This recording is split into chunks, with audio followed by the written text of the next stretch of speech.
Petrol और diesel की pricing जो है वो आज भी इंटरनेशनल मार्केट में फिनिश प्रोडक्ट की प्राइस के हिसाब से डिसाइड की जाती है। आप ये देखिए, मई 2022 के बाद there is no change in the prices of the fuels. It is only because government ने उसको फ्रीज कर रखा है। तो आप ये देखो कि 52 रुपए वाला तेल अगर आज की डेट में पंजाब में 98 रुपीज बिक रहा है, तो बाकी ऊपर वाला सारा कंपोनेंट जो है वो टैक्स ही tax. Even if a special slab of a sin tax, super sin tax भी लगा दें, 50% की स्लैब भी लगा दें, तो भी 17 से 18 रुपए लीटर पेट्रोल सस्ता हो सकता है। और उसमें दोनों को, स्टेट को भी और सेंटर को, दोनों को 25% का अपना एक कंपोनेंट मिल सकता है।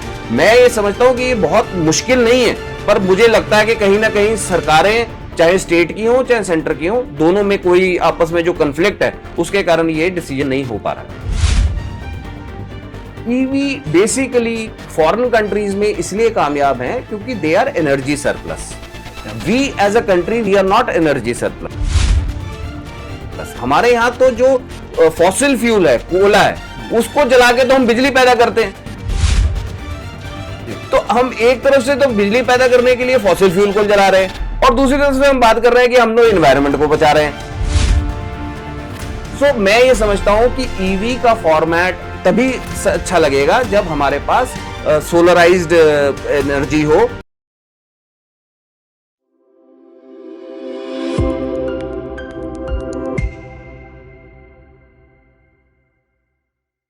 तेल पूरी दुनिया को चला रहा है, लेकिन तेल का खेल किसी के समझ नहीं आ रहा है। साधारण उपभोक्ता के तो बिल्कुल भी नहीं। कहा यह जाता है कि अंतर्राष्ट्रीय बाजार में कच्चे तेल की कीमतों के मुताबिक स्थानीय कीमतें निर्धारित होती हैं, लेकिन ऐसा नहीं होता है। तेल के बहुत सारे छुपे हुए रहस्य हैं जो साधारण उपभोक्ता को पता नहीं चल पा रहे हैं। इस सारे विषय पर आज हम बात करेंगे petrol pump dealers association Punjab के प्रवक्ता मोंटी गुरमीत सहगल के साथ। मोंटी जी, आपका बहुत बहुत स्वागत है। नमस्कार जी।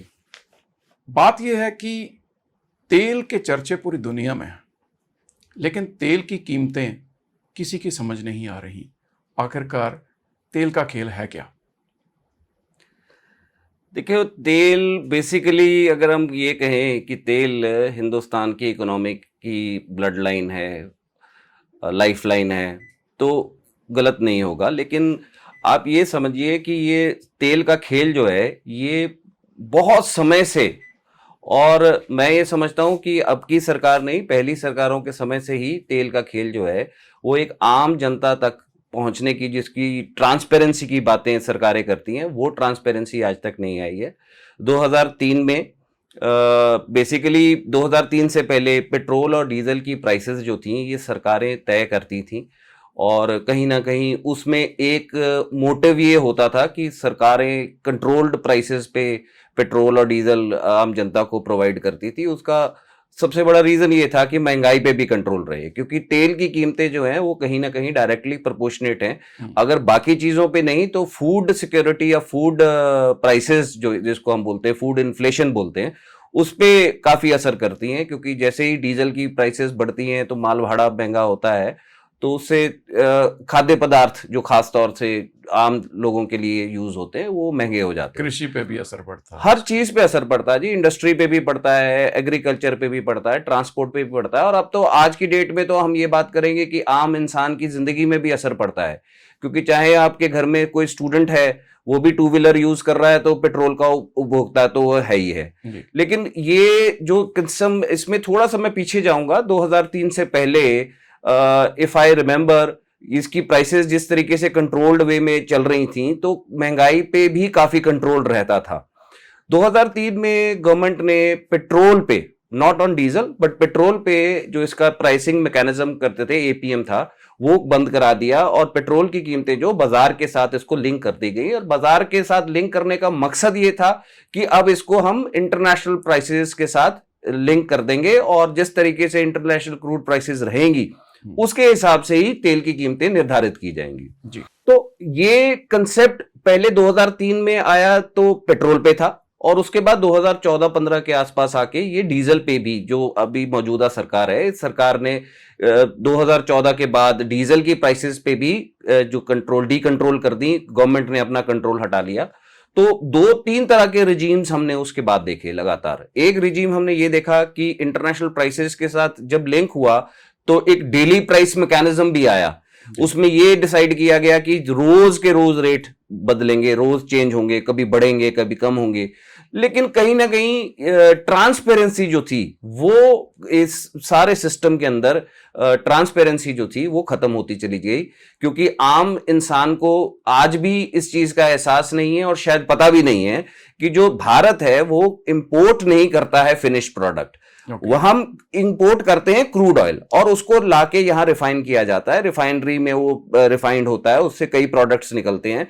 और पेट्रोल और डीजल की प्राइसिंग जो है वो आज भी इंटरनेशनल मार्केट में फिनिश प्रोडक्ट की प्राइस के हिसाब से डिसाइड की जाती है। सो एक बहुत बड़ा, आप समझ सकते हैं कि पर्दा जो है वो अभी भी सरकारों ने रखा हुआ है आम लोगों के साथ, और शायद इसी वजह से जो प्राइसिंग है पेट्रोल और डीजल की, उसमें आप बहुत ज्यादा चेंजेस नहीं देख पा रहे होंगे आज के दिनों में। हालांकि पिछले कुछ टाइम में क्रूड लगभग 30% के करीब सस्ता हुआ। लास्ट ईयर मेरे ख्याल से सिर्फ 1 या 2 महीने ही $92-96 तक गया था। उसके बाद आज की डेट में, अगर आज की डेट की मैं बात करूं, particularly I talk about today, तो $65 पर बैरल के प्राइस पे क्रूड चल रहा है जी। तो ये सारे कंपोनेंट्स जो हैं, रिफाइनिंग ऑफ क्रूड और उसके बाद उसको रिफाइन करने के बाद अलग अलग प्रोडक्ट्स निकालने के बाद जो प्राइसिंग रखी जा रही है, वो प्राइसिंग आज भी इंटरनेशनल मार्केट में, जैसे सऊदी में आज की डेट में फिनिश प्रोडक्ट का क्या भाव है, उस भाव को लेकर ही आज भी इंडिया में प्राइसिंग डिसाइड की जा रही है। इसीलिए कहीं ना कहीं मैं ये समझता हूं कि इस टोटल प्रोसेस के अंदर ट्रांसपेरेंसी जो है वो मौजूदा सरकार ने तो बिल्कुल ही खत्म कर दी है। इसका मतलब ये हुआ कि तेल कंपनियां मुनाफा कमाने के लिए काम कर रही हैं, और जो अंतर्राष्ट्रीय बाजार में क्रूड ऑयल की या कच्चे तेल की कीमतें कम होती हैं उसका फायदा उपभोक्ताओं तक नहीं पहुंचाया जा रहा। आपका मानना ये है? बिल्कुल ऐसा ही है। देखिए, जब भी क्रूड ऑयल इंटरनेशनल मार्केट में बढ़ा तो हमेशा तेल की कंपनियों ने जो तेल के रेट थे, रिटेल सेलिंग प्राइस जिसे हम बोलते हैं, उनको लगातार बढ़ाया।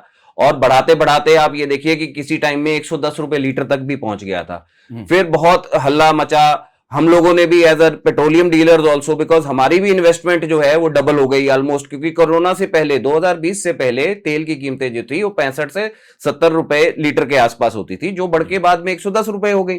और हमारे मार्जिन जो थे वो भी स्क्वीज होने शुरू हो गए, हमारे जीपी रेशियोज नेगेटिव होनी शुरू हो गई, क्योंकि turnover over the profit which we get, उसमें नेगेटिव ट्रेंड आना शुरू हो गया।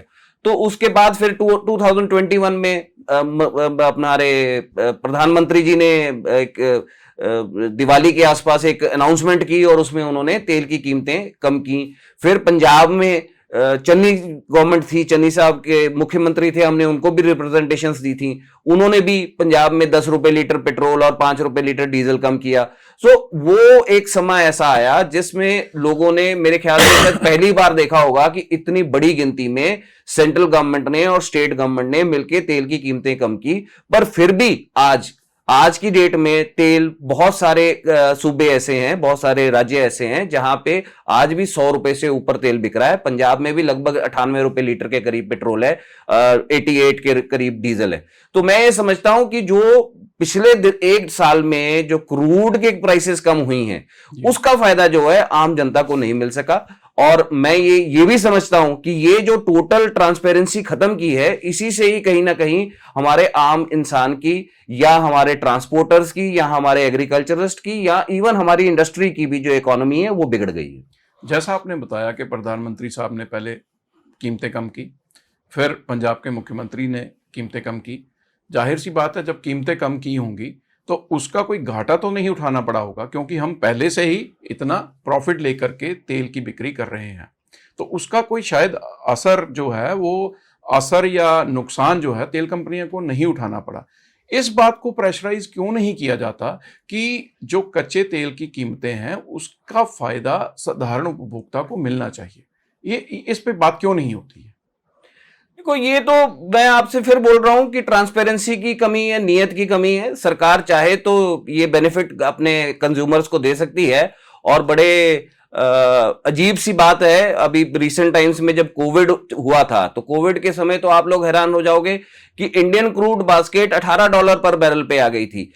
नाइमेक्स क्रूड जो कि अमेरिकन क्रूड होता है वो -$37 पे था। अभी आप क्रूड भी ले जाओ और हमसे उसका भाड़ा भी ले जाओ, क्योंकि उनके पास स्टोरेज की जगह ही नहीं बची थी, इतना लॉसेस हो रहे थे क्रूड जो मैन्युफैक्चरर्स हैं उनको। तो ये कहीं ना कहीं वो एक समय ऐसा था जिस समय सरकारों ने, तेल कंपनियों ने, मैं कहता हूं बहुत ज्यादा मुनाफा कमाया, और उसका जो बेनिफिट है आम कंज्यूमर को ना देके जो इस तरीके का नुकसान किया उन्होंने हमारी इकोनॉमी का, उस नुकसान में हम लोग भी फंसे। हम लोग एज ए डीलर्स फंसे, हमारी वॉल्यूम्स बहुत गिरी और तेल की कीमतें बढ़ा दी गई।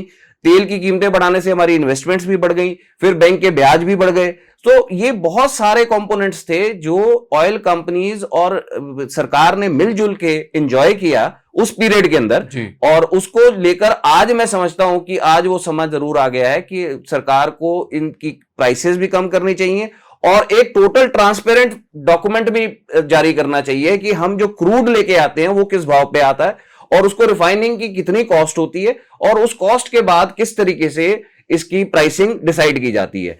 पुराने टाइम में 2014 से पहले मैं आपको एक बड़ा इंटरेस्टिंग चीज बताता हूं। 2014 से पहले जब यूपीए की गवर्नमेंट थी, उस गवर्नमेंट के टाइम भी क्रूड की प्राइसेस में बहुत ज्यादा उछाल आया, फिर कभी कम हुई कभी तेज हुई।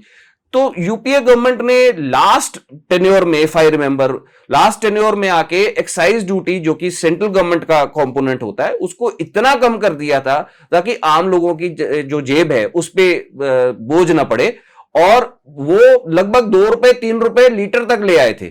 आज की डेट में ₹31 ₹32 इसकी एक्साइज ड्यूटी बनी पड़ी है प्रति लीटर। आज की डेट में अगर आप ये चेक करो, इवन इफ अगर क्रूड की ट्रांसपेरेंसी नहीं दिखा रही है सरकार या तेल कंपनियां, तेल कंपनियों के तो बेचारों के पास कुछ नहीं है जी, सरकार डिसाइड करती है और सरकार ही हमारे मार्जिन्स को लेकर, सेलिंग प्राइस को लेकर सारे डिसीजन जो है आज भी गवर्नमेंट करती है।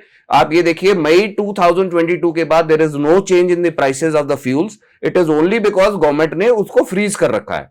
ठीक है, जब उड़ता ऊपर जा रहा था क्रूड तो फ्रीज करना बहुत अच्छी बात थी, लोगों को बेनिफिट मिला, लेकिन अब लगभग साल सवा साल से क्रूड नीचे आया हुआ है। वो फ्रीज का जो बेनिफिट था वो ऑयल कंपनीज को भी मिला होगा। आपने देखा होगा पिछले क्वार्टर में या इस साल के फर्स्ट क्वार्टर में 16,000 करोड़ रुपए तो तीनों ऑयल कंपनीज ने मिलके नेट प्रॉफिट कमा लिया, मुनाफा दर्ज किया एक क्वार्टर का, और तीनों कंपनी में 3 महीने पहले, हाँ, first 3 months of this financial year. इससे पिछले फाइनेंशियल ईयर का भी लास्ट क्वार्टर जो था उसमें भी इन्होंने इतना मुनाफा कमाया। मैं ये नहीं कहता कि मुनाफा कमाए या ना कमाए, क्योंकि अल्टीमेटली पीएसयूज हैं, गवर्नमेंट को उसका शेयर भी जाता है, लेकिन कहने का मतलब है कि हम एक वेलफेयर स्टेट हैं। हमारे देश में महंगाई जो है वो कंट्रोल्ड अगर करनी है और उसको कम करके लाना है और आम लोगों को अगर बेनिफिट देना है, तो क्रूड ऑयल से लेकर लास्ट बूंद जो तेल की किसी कंज्यूमर की गाड़ी में जाती है या उपभोक्ता के लास्ट डिलीवर होता है, वहां तक आके कम से कम ट्रांसपेरेंसी लेके आए, सो कि आम जनता को भी पता चले कि क्रूड का खेल क्या है, तेल का खेल क्या है। जो आपने प्रोग्राम रखा है, मैं बहुत आपका आभारी हूं, क्योंकि ये बहुत बड़ा इशू है और ये कई सालों से चलता आ रहा है और आज तक किसी को भी नहीं पता कि जो तेल, आप ये देखो, दिसंबर 2024 में भी 52 रुपए लीटर बेस प्राइस थी पेट्रोल की। आज के दिन में, सितंबर में भी 52 रुपए लीटर बेस प्राइस है तेल की, प्रति लीटर, जो इन्होंने ऑनलाइन अपने डाटा में दिखा रखा है। तो आप ये देखो कि इस पूरे पीरियड के दौरान क्रूड ने कितना शिफ्ट किया, कितना अप गया, कितना डाउन गया। अगर आप कुछ भी देखोगे तो आप ये देखिए कि इन्होंने बेस प्राइस को भी अब फ्रीज करके रखा हुआ है, और इसी कारण मैं समझता हूं कि जो तेल की कीमतें हैं ना वो कम हो रही हैं और ना ही मुझे लगता है सरकार का कोई इंटरेस्ट है इसको कम करने में। आपका क्या मानना है कि अगर सरकार चाहे तो पेट्रोल की कीमतों में कितनी कमी हो सकती है जिसमें मुनाफा भी दर्ज हो जाए, तेल की कीमत भी निकल जाए और उपभोक्ता के पास भी एक सस्ते मूल्य में तेल उपलब्ध हो जाए? आपके हिसाब से वो कितना रेट बैठता है 1 लीटर का? देखो, ऐसा है, बेस प्राइस तो पहले ट्रांसपेरेंट हो, जी। अगर बेस प्राइस ट्रांसपेरेंट होगी तो मैं समझता हूं कि जो आज क्रूड की प्राइसिंग है इसके मुकाबले के हिसाब से कम बेस प्राइस में 10 रुपए लीटर का अंतर आना चाहिए, सस्ता होना जो सस्ता होना चाहिए। 52 रुपए वाला है वो 42 रुपए के आसपास आना चाहिए।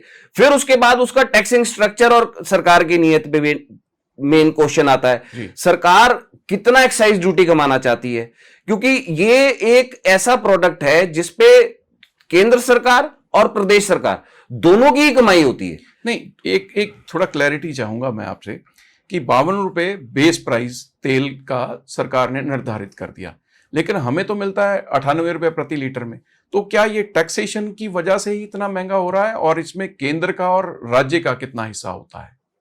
मैं वही आपको बता रहा था ना कि जो 52 रुपए लीटर बेस प्राइस फिक्स किया है, इसके ऊपर एक्साइज ड्यूटी लगती है, अच्छा, डीलर का मार्जिन होता है, और उस सारे कंपोनेंट के ऊपर फिर स्टेट का वैट ऐड हो जाता है। आप ये देखो, बड़ा इंटरेस्टिंग कंपोनेंट है। अभी रिसेंटली जीएसटी की बातचीत की, जीएसटी रिफॉर्म्स की बात की है, कल ही सरकार ने अनाउंस भी किया, बहुत सारी चीजों को सस्ता किया, ऑटोमोबाइल इंडस्ट्री को बहुत बेनिफिट दिया है। ऑटोमोबाइल उपभोक्ता जो गाड़ी लेने का विचार बना रहे हैं उनको 10% के करीब वैट में, अपना जीएसटी में उन्होंने बेनिफिट दिया है।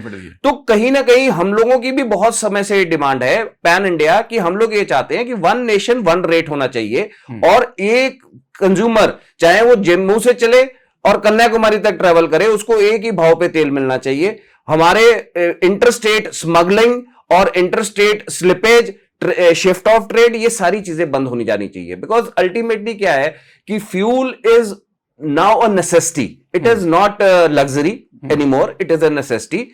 ट्रांसपोर्ट सिस्टम भी इसी से चल रहा है, एग्रीकल्चरिस्ट की भी इनपुट कॉस्ट इसी से कैलकुलेट होती है, इंडस्ट्री की भी इनपुट कॉस्ट इसी से कैलकुलेट होती है, और एक आम इंसान की घरेलू इकोनॉमी जो है वो भी फ्यूल से ही कैलकुलेट होती है। बिल्कुल, हर एक बंदे का अपना अपना एक बजट होता है, सारा सिस्टम हो रहा है। तो जितना फ्यूल महंगा होता है हमें एज अ डीलर नुकसान होता है, बिकॉज हमारे मार्जिन जो हैं वो पर लीटर है। और अगर आप ये देखो कि कोविड से पहले अगर हम 2000 रुपए में 30 लीटर डिलीवर करते थे, आज की डेट में हम 2000 रुपए में 21 लीटर डिलीवर कर रहे हैं, तो हमारे तो 9 रुपए लीटर प्रति 2000 तो वैसे ही उड़ गए। तो 9 लीटर जो हमारे उड़े हैं उस पे अगर सपोज हमें 4 रुपए के करीब मार्जिन है, जो आप अभी रिसेंटली बढ़े हैं तो 4 रुपए के करीब मार्जिन हो गया है, तो 4 रुपए अगर मार्जिन है तो आप खुद कैलकुलेट कर लो कि हर 2000 लीटर के पीछे हमारे नंबर ऑफ लीटर्स कम होने के, 2000 रुपए के पीछे नंबर ऑफ लीटर्स कम होने से हमारा मार्जिन जो है वो स्क्वीज होता जा रहा है। तो ये एक कॉम्पोनेंट है जो सबसे इंपॉर्टेंट है to decide for the government. और गवर्नमेंट की टैक्सिंग स्ट्रक्चर वो भी मैंने आपको बताया कि बहुत अजीब सा है कि पहले बेस प्राइस है, फिर उस पे एक्साइज ड्यूटी है, उस पे डीलर की मार्जिन है, और उसके ऊपर वैट है। तो आप ये देखो कि 52 रुपए वाला तेल अगर आज की डेट में पंजाब में 98 रुपीज बिक रहा है, तो बाकी ऊपर वाला सारा कंपोनेंट जो है वो टैक्स है। तो ये टैक्स को सिंप्लीफाई करने के लिए अगर जीएसटी में भी ले आते हैं, जिससे वन इंडिया वन रेट भी हो जाए। पेट्रोल को नहीं लाए हैं, पेट्रोल और डीजल दोनों को नहीं लाए, लेकिन हमारी बहुत देर से डिमांड है। हम लोग गवर्नमेंट को चिट्ठियां भी लिखते रहते हैं, और हमारी नेशनल एसोसिएशंस भी अप्रोच करती रहती है कि वन नेशन वन रेट पे इसको लाना चाहिए। और हम लोग उम्मीद भी कर रहे थे, जैसे अभी पीछे टाइम में प्रधानमंत्री जी ने ट्वीट किया कि दिवाली पे मैं बहुत बड़ा तोहफा दूंगा। हमें सबको ऐसा लगा कि शायद पेट्रोल और डीजल को ये जीएसटी में लेके आएंगे। तो अगर ये जीएसटी में लेके आते हैं तो जीएसटी की 28% स्लैब में अगर आता है तो 25 से 30 रुपए लीटर सस्ता हो जाएगा तेल, उस हिसाब से भी, अगर आज की डेट के रेट से बात करते हैं। और मैं ये आपके चैनल पे एक और चीज अपने जो अपने हमारे कंज्यूमर्स हैं, आपके व्यूअर्स हैं, उनको बताना चाहता हूं कि even if a special slab of a sin tax, super sin tax भी लगा दें, 50% की स्लैब भी लगा दें, तो भी 17 से 18 रुपए लीटर पेट्रोल सस्ता हो सकता है। और उसमें दोनों को, स्टेट को भी और सेंटर को, दोनों को 25-25% का अपना एक कंपोनेंट मिल सकता है। मैं ये समझता हूं कि ये बहुत मुश्किल नहीं है, पर मुझे लगता है कि कहीं ना कहीं सरकारें, चाहे स्टेट की हो चाहे सेंटर की हो, दोनों में कोई आपस में जो कन्फ्लिक्ट है उसके कारण ये डिसीजन नहीं हो पा रहा है। आपकी बातों से जो मैं समझ पाया हूं उसका ये मानना है कि हर स्टेट अपनी मर्जी से, सेंटर के अलावा अपनी मर्जी से टैक्स निर्धारण करता है तेल और पेट्रोल और डीजल की बिक्री के ऊपर। इसी वजह से 2 राज्यों में तेल के मूल्यों में अंतर होता है, और उसी वजह से तेल की तस्करी बढ़ जाती है, और इसी से तेल की बिक्री भी प्रभावित होती है। आपने कहा कि जीएसटी के अंदर ले आए, ना लाने की वजह क्या है? देखो, ना लाने की वजह जो मुझे दिख रही है वो तो अभी तक यही है कि स्टेट्स नहीं मानती हैं। स्टेट्स के लिए फ्यूल और लिकर दोनों एक शुद्ध मुनाफा बना हुआ है, उस पे टैक्सेस मिलते हैं, और कहीं ना कहीं मैं ये समझता हूं कि स्टेट्स के अंदर भी नीयत की कमी है। स्टेट्स को डिसीजन लेना चाहिए, क्योंकि डिफरेंस जो है तेल का, चाहे आप पंजाब से जम्मू का लो, पंजाब से चंडीगढ़ का लो, पंजाब से हिमाचल का लो, आप ये जो देखोगे कि जो डिफरेंस है, इससे स्टेट को नुकसान हो रहा है, और जो लोग स्मगलिंग करते हैं, जो लोग 2 नंबर का काम करते हैं या फ्यूल की डिलीवरी 2 नंबर में कर रहे हैं, उन सबका मुनाफा हो रहा है। और मैं समझता हूं कहीं ना कहीं वो ही इस चीज को प्रभावित करते हैं, और इसी वजह से शायद जो प्रदेश है हमारा, खासतौर से पंजाब, हम लोग तो बहुत सालों से लड़ रहे हैं जीएसटी में आ जाए, और पंजाब से भी लड़ रहे हैं कि वैट को जो है वो हमारे जो निकटवर्ती राज्य हैं उनके बराबर कर दें, सो दैट हमारे जो बॉर्डर डिस्ट्रिक्ट्स हैं वहां पे बहुत बुरी तरह से हमारे पंप्स प्रभावित हुए हैं, उनकी उतनी वॉल्यूम्स नहीं मिल रही हैं, और पंजाब गवर्नमेंट का रेवेन्यू भी जा रहा है। तो हमने बहुत बार रिप्रेजेंटेशंस भी दी हैं, अभी रिसेंटली हमने गवर्नमेंट के साथ डिस्कशंस भी की हैं, हमें बुलाया गया था, हमने कुछ उनको फैक्ट एंड फिगर्स भी दिए जो कि प्रूव हो गए हैं, उन्होंने भी अपने लेवल पे उसकी जांच कराई थी और प्रूव हो गए हैं। तो हम ये समझते हैं कि अगर तेल की कीमतें, खासतौर से वैट जो अगर स्टेट्स ने अपने अपने रखे हुए हैं, अगर पूरे हिंदुस्तान में गवर्नमेंट यही डिसाइड कर ले कि चलो वैट अगर सपोज वैट में ही रखना है, तो एक ही रेट का वैट पूरे हिंदुस्तान में हो, ताकि जो तेल की कीमतों के फर्क के कारण जो स्मगलिंग होती है, जो इंटरस्टेट बॉर्डर्स पे स्मगलिंग होती है, या हमारे बॉर्डर डिस्ट्रिक्ट्स के जो पेट्रोल पंप्स हैं वो प्रभावित होते हैं, उनकी वॉल्यूम नहीं आती है, वो खत्म हो जाए। इसका मतलब ये हुआ कि लोग, जैसे जम्मू से कोई चला तो जम्मू में तेल सस्ता है मान लीजिए, तो वो वहीं से भरवा लेगा और पंजाब क्रॉस करने के बाद फिर हरियाणा में भरवाएगा। इससे पंजाब की बिक्री जो होनी थी वो नहीं होती है, और सरकार को जो उस बिक्री के ऊपर टैक्स मिलना था वो नहीं मिल पाता है। आपका तात्पर्य कहने का यही है कि इस वजह से स्टेट का भी नुकसान हो रहा है, जहां पेट्रोल पंप संचालकों का हो रहा है। आप इस बात की तरफ भी ध्यान दें कि सरकारी के अलावा निजी कंपनियां भी अब इस क्षेत्र में उतर रही हैं, और वो बोर्ड लगा करके सार्वजनिक तौर पर यह कहती हैं कि प्रति लीटर तेल हम इतना रुपए सस्ता दे रहे हैं। अब अगर सरकार की कंपनी महंगा तेल दे रही है और निजी कंपनी सस्ता तेल दे रही है, तो यह भी तो कहीं ना कहीं बिक्री को प्रभावित करने वाली बात है। इस पे नियंत्रण कौन नहीं है? बड़ा अच्छा क्वेश्चन पूछा है आपने। इसमें बेसिकली हम लोग पहले भी, हम लोगों के दिमाग में ये प्रश्न हमेशा उठता रहा कि अगर सरकारी तेल कंपनियां जो कि गवर्नमेंट रेगुलेटेड हैं वो तेल महंगा बेचें और प्राइवेट कंपनियां तेल सस्ता बेचें, तो आम जनता को इससे भी समझ आना चाहिए कि जो तेल सस्ता नहीं हो रहा है आम पेट्रोल पंप पे या सरकारी पेट्रोल पंप पे, वो इसी वजह से शायद नहीं हो रहा, क्योंकि कहीं ना कहीं ये सरकार, जिसपे कहीं ना कहीं आरोप भी लगते हैं कि ये सरकार निजी कंपनियों को मुनाफा देने के लिए काम कर रही है। तो आप ये देखिए कि जैसे जैसे प्राइवेट प्लेयर्स आए हैं, प्राइवेट प्लेयर्स ने 5 रुपए लीटर तक भी सस्ता बेचा है। हम लोगों ने उस पर भी आपत्ति जताई थी, लेकिन उस पर भी कोई डिसीजन नहीं हुआ। तो प्राइवेट प्लेयर्स को पता है कि क्रूड की क्या बेसिक वैल्यू है, और उसको रिफाइन करके रिटेल सेलिंग प्राइस में हमें कितना एक्स्ट्रा मार्जिन आ रहा है, वो रिटेल में क्रूड बेच रहे हैं। क्योंकि दोनों प्राइवेट प्लेयर जो हमारे मेन हैं, उन दोनों के पास अपनी रिफाइनरीज हैं, क्रूड इंपोर्ट वो करते हैं, और कुछ तो एक्सपोर्ट भी करते हैं फिनिश्ड प्रोडक्ट, और कुछ जो है वो अपने देश में ही सस्ता तेल बेच के अपने वॉल्यूम्स जो हैं वो क्रिएट कर रहे हैं। और सरकारी तेल कंपनियों के पेट्रोल पंप्स हैं, उनके पास कोई कंडीशन नहीं है, बिकॉज हमारे सेलिंग प्राइसेस जो हैं वो केंद्र सरकार डिसाइड करती है, और केंद्र सरकार इस टोटल इशू में आंखें मूंद के बैठी है। मोंटी जी, आप पेट्रोल पंप के संचालक भी हैं और प्रतिनिधित्व भी करते हैं एसोसिएशन का। पिछले दिनों देश में एक नई चर्चा छिड़ी है कि गन्ने का बाय प्रोडक्ट जो है उसको तेल में मिला करके बेचा जाए। ये कहां तक सही है? देखिए, ये एक बहुत बड़ी चर्चा का विषय बन गया है पिछले कुछ दिनों में, सोशल मीडिया पे और मीडिया में और आम जनता में। कई तरह के ऑडियोज, वीडियोज, हर तरह की चीजें आ रही है। इनफैक्ट हम लोगों ने भी इस पे चिंता जताई थी। देखिए, ईबीएमएस प्रोग्राम बेसिकली बहुत पुराना है, ये भी 2003 के आसपास ही डिसाइड हुआ था, और 2014 तक आप ये समझ के चलो कि मात्र 1.5% के करीब जो थे आउटलेट्स, उनके थ्रू ये एबीएस प्रोग्राम इंप्लीमेंट हो पाया। फिर गवर्नमेंट जो अभी है, मौजूदा गवर्नमेंट जो है, इस गवर्नमेंट ने ये डिसाइड किया कि हमने नेशनल बायोफ्यूल पॉलिसी एक बनाई।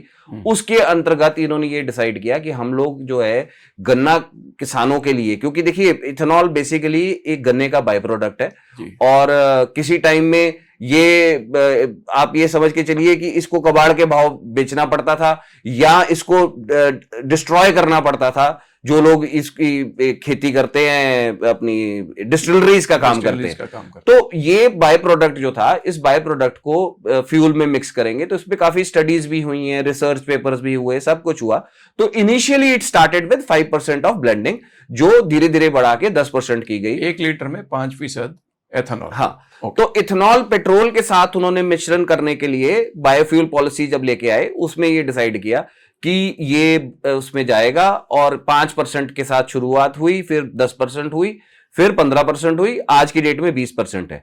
लेकिन इसके साथ साथ कुछ ऐसा भी सिस्टम चलता रहा कि जो ऑटोमोबाइल सेक्टर लॉन्च किया, या इसको 100%, अब आज की डेट में तो E20 है, पहले तो E20 और E10 के टैंक भी अलग अलग होते थे। अच्छा। इनिशियली जब लॉन्च हुआ था तो E20 इन्होंने एज अ सेपरेट टैंक में डिलीवर करवा रहे थे, और उसके बाद जब इन्होंने देखा कि हमें कोई बहुत बड़ी मतलब लेवल पे कोई कंप्लेंट्स नहीं है गाड़ियों की या कस्टमर की, तो उसके बाद धीरे धीरे इन्होंने उसको नॉर्मल पेट्रोल को फेज आउट करके 100% E20 पे कन्वर्ट कर दिया। आज की डेट में जो तेल पेट्रोल आम जनता को मिल रहा है, आम रेट पे जो मिल रहा है, वो 100% उसमें इथेनॉल मिला होगा। 20% इथेनॉल मिला, मतलब वो E20 ही होगा 100%। मतलब बिना इथेनॉल के तेल नहीं होगा। जो बिना इथेनॉल का तेल है वो आज की डेट में 160 रुपए लीटर है, और अगर आपने वो खरीदना है तो उसके लिए आपको 160 रुपए खर्चने पड़ेंगे, जो कि आम इंसान अफोर्ड ही नहीं कर सकता। तो कहीं ना कहीं इथेनॉल की जो पॉलिसी है, ये पॉलिसी जब कॉइन हुई थी, उस टाइम में ये डिसीजन हुआ था कि जो अन्नदाता है उसको ऊर्जादाता बनाना है, उसकी आमदन बढ़ानी है, उसके लिए ये शुरुआत हुई थी। लेकिन मैं समझता हूं कि E20 की लॉन्च या E10 की लॉन्च या इथेनॉल की ब्लेंडिंग बेसिकली जिस आइडिया के साथ करनी शुरू की गई थी, वो आइडिया जो है वो अब कहीं ना कहीं डिफीट हो गया। क्योंकि अल्टीमेटली आप देखिए ना, एक्सपोर्ट प्राइस आज की डेट में जो मैंने आपको बताया फ्यूल की है, और जो इथेनॉल की प्रोड्यूस की जो प्राइस आज की डेट में जिस रेट पे तेल कंपनियां इथेनॉल खरीद रही हैं इथेनॉल मैन्युफैक्चरर्स से, पेट्रोल से महंगा हो गया है इथेनॉल। पेट्रोल 52 रुपए लीटर है, इथेनॉल गन्ने वाला जो है वो 58 रुपीज लीटर है बेस प्राइस में। और आप ये देखो कि जो से मक्की से बन रहा है, मक्की से भी बनता है, गन्ने के अलावा मक्की से भी इथेनॉल बनता है। जो मक्की वाला इथेनॉल है वो 72 रुपए लीटर प्रोक्योरमेंट हो रही है उसकी। तो आप मुझे बताओ कि ये जो आइडिया बनाया गया था, ये आइडिया गवर्नमेंट ने इसलिए लाए थे कि एक तो किसान की आमदन बढ़ेगी, दूसरा तेल का जो इंपोर्ट बिल था हमारा, हम बाहर से तेल मंगाते हैं तो उसमें फॉरेन एक्सचेंज लगता है, फॉरेन एक्सचेंज को भी बचाने के लिए ये सिस्टम शुरू किया गया। फॉरेन एक्सचेंज तो आपकी जो बची न बची, क्योंकि क्रूड ऑयल तो आपने मैक्सिमम रशिया से लिया, रशिया से आपने रुपी में लिया, तो फॉरेन एक्सचेंज का तो इशू ही नहीं था, वो भी आपका पर्पस डिफीट हो गया। दूसरी चीज, जो आपने किसान की आमदन बढ़ाने की बात की थी, मैं तो आज भी पंजाब में देख रहा हूं कि गन्ना किसान बेचारा शुगर मिलों के बाहर धरने दे रहा है, उसको तो कोई एडवांस पेमेंट भी नहीं मिल रही है, तो उनको भी कोई आपने कोई बेनिफिट नहीं दिया। जो बेनिफिट हुआ वो फिर दोबारा मैंने बताया कि प्राइवेट घरानों को हुआ है, जिन्होंने इथेनॉल मैन्युफैक्चरिंग सेटअप्स लगाए हैं उनको बेनिफिट हुआ। और उनका बेनिफिट यह हुआ है कि जो कूड़ा था, जो पहले वृद्धि की टोकरी में फेंकने वाली चीज थी, वो आज की डेट में 58 रुपए लीटर बिकनी शुरू हो गई है। और क्योंकि गवर्नमेंट इतनी आगे तक बढ़ चुकी है इस टोटल प्रोजेक्ट में, लोगों ने रिफाइनरियां लगा ली, मैन्युफैक्चरिंग यूनिट्स लगा लिए, तो अब उनके लिए पीछे आना मुश्किल हो रहा है। और जो आम उपभोक्ता है हमारा, जिसको सस्ते तेल का वादा करके इथेनॉल शुरुआत करी गई थी, वो जो पर्पस था वो टोटली डिफीट हो गया। मोदी जी, क्या एथेनॉल मिक्स जो पेट्रोल है या डीजल है, उसके प्रयोग से वाहनों के ऊपर, वाहनों के इंजन भी प्रभावित हो रहे हैं? ऐसी भी खबरें हैं। देखिए, मैंने आपसे बताया ना कि E20 कंप्लायंट गाड़ियां तो अभी बड़ी रिसेंटली आनी शुरू हुई हैं। जो इससे पुरानी है वो कुछ E10 कंप्लायंट हैं, जो उससे भी पुरानी है वो बिल्कुल ही नॉर्मल फ्यूल कंप्लायंट थी। हाँ। तो इथेनॉल की मिक्सिंग से बेसिकली क्या है, इथेनॉल की जो मिक्सिंग होती है, इसमें ब्लेंडिंग करते हैं, उसमें इथेनॉल की जो कैलोरीफिक वैल्यू है वो कम है, ओके। लेकिन उसका जो फ्लैश पॉइंट कहते हैं या ऑक्टेन नंबर कहते हैं वो हाई होता है। तो हाई होने के कारण परफॉर्मेंस जो गवर्नमेंट क्लेम करती है या जो हमारे को बताया गया है वो यही है कि इससे गाड़ी की परफॉर्मेंस इंप्रूव होगी, उसकी इंजन नॉकिंग कम होगी, उसकी परफॉर्मेंस इंप्रूव होगी। लेकिन जो सोशल मीडिया पे देखने को मिल रहा है, जो आम लोग बोल रहे हैं या कुछ लोग आके कंप्लेंट करते हैं, वो ये बोलते हैं कि ये करोजिव इन नेचर है और इससे क्या हो रहा है कि जो इंजन पार्ट्स हैं उन पे करोजन आ रहा है। अच्छा। और जो रबर पार्ट्स हैं वो हार्डन अप हो रहे हैं। सो कहीं ना कहीं मुझे ये लगता है कि जो E20 या E10 या इथेनॉल का ब्लेंडिंग जो है वो इतनी फास्ट और इतनी तेजी से जो गवर्नमेंट ने ट्रांसफॉर्म किया है, उससे पहले इनको ऑटोमोबाइल सेक्टर को भी सेंसिटाइज करना चाहिए था, ताकि जो पुरानी गाड़ियां हैं जब वो सर्विस कराने जाती हैं तो उनमें भी कोई प्रॉब्लम ना आए। उसके लिए जो ग्राहक है उसको समझाना चाहिए। और हम लोगों ने तो प्रेस कॉन्फ्रेंस भी की थी अपनी पूरी एसोसिएशन की तरफ से, जिसमें हमने ये स्पेशली क्लेम किया था कि जितनी भी वर्कशॉप्स हैं, चाहे वो ऑथराइज्ड हैं या अनऑथराइज्ड हैं, जो भी हैं, जितने भी वर्कशॉप्स हैं, क्योंकि इथेनॉल की ना एक और नेचर होती है, इथेनॉल पानी के साथ, मॉइस्चर के साथ अगर कांटेक्ट में आएगा ना तो ये पेट्रोल से सेपरेट हो जाता है। अच्छा। तो इसलिए बहुत ज्यादा आपने सुना होगा, जब ये शुरुआती तौर में इथेनॉल आया था तो बहुत ज्यादा आता था कि किसी पंप से तेल भराया जी, उसमें पानी आ गया, पंप वाले ने पानी मिला दिया। पंप वाला कोई पानी नहीं मिलाता है, क्योंकि हमें पता है कि पानी जो है वो पेट्रोल के साथ मिक्स ही नहीं हो सकता, पहली चीज। दूसरी चीज, इथेनॉल आने के बाद पानी मिलाना तो अपने पैर को कुल्हाड़ी मारने वाली बात है, क्योंकि अगर हम पानी मिलाएंगे तो वो जितना इथेनॉल उसमें होगा, अगर 15%, 20% जितना भी है, वो सारा पेट्रोल से सेपरेट हो जाएगा और प्रोडक्ट जो है वो बिल्कुल खराब हो जाएगा। सो इसलिए हमने ये भी कहा वर्कशॉप वालों को कि आप अपनी गाड़ियां जो भी आती हैं रिपेयर के लिए, सर्विस के लिए, इंश्योर कीजिए कि उनके जो फ्यूल टैंक्स हैं उनमें मॉइस्चर नहीं होना चाहिए, और अगर मॉइस्चर कंटेंट्स आपको लग रहे हैं तो उनको क्लीनिंग करना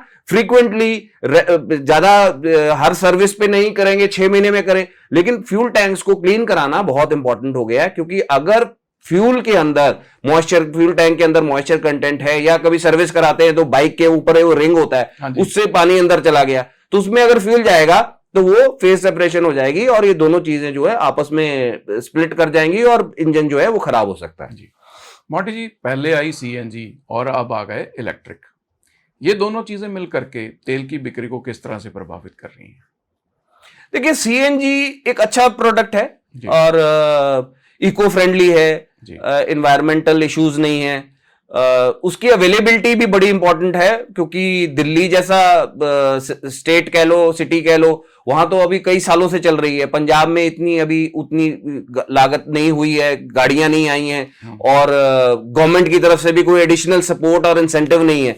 तो मैं ये समझता हूं कि अगर पंजाब सरकार दिल से सोच के अगर इसको इंसेंटिवाइज करे, चाहे इसकी प्राइस कम करें, उस पे टैक्सेस कम करके, चाहे जो लोग CNG की गाड़ियां खरीद रहे हैं उनकी RCs में उनको बेनिफिट दिया जाए, तो मैं समझता हूं कि बहुत जल्दी लोग ट्रांसफॉर्म कर जाएंगे। क्योंकि CNG की कारों में खास तौर से एक बेनिफिट ये है कि it is on 2 fuels, petrol भी होता है, CNG भी होता है, तो दोनों चीजें साइमल्टेनियसली चलती हैं। हाँ, डीजल को जरूर CNG इफेक्ट कर रही है। आप ये देखोगे कि pan India, I think the data of diesel and sales of diesel has come down, negative trend में आ गई है because of conversion to CNG.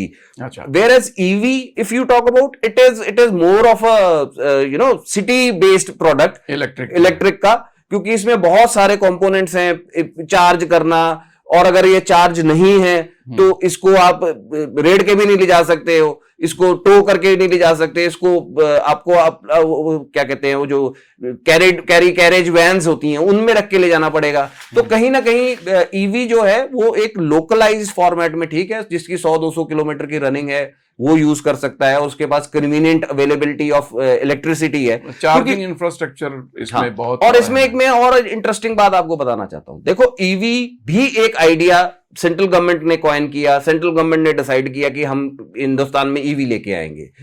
EV basically foreign countries में इसलिए कामयाब हैं क्योंकि दे आर एनर्जी सरप्लस।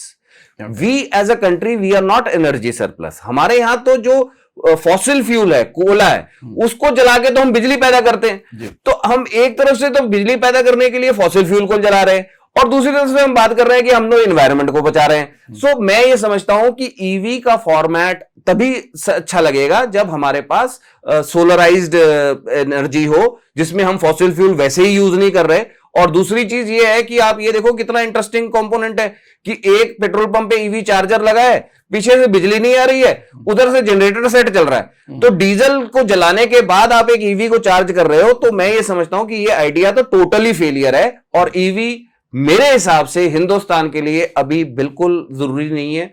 और आने वाले समय में जब हम एनर्जी सरप्लस स्टेट बन जाएंगे, जब हमारे पास ऐसा पावर स्ट्रक्चर होगा जिसमें न्यूक्लियर एनर्जी के थ्रू पावर आ रही है या फॉसिल फ्यूल के बिना पावर आ रही है, तो मैं समझता हूं कि ईवी एक इंपॉर्टेंट कंपोनेंट बनेगा, कंपोनेंट हो सकता है।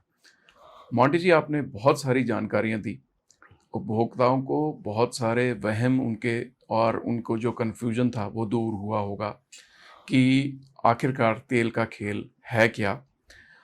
जाहिर सी बात है कि आप पेट्रोल पंप संचालक होने के बावजूद आपकी ये सोच है कि तेल की कीमतों में कमी होनी चाहिए, क्योंकि ये हमारी आर्थिकता को सीधे तौर पर प्रभावित कर रही है। आपने हमें समय दिया, आपका बहुत बहुत धन्यवाद। बहुत बहुत धन्यवाद आपका भी जी, धन्यवाद।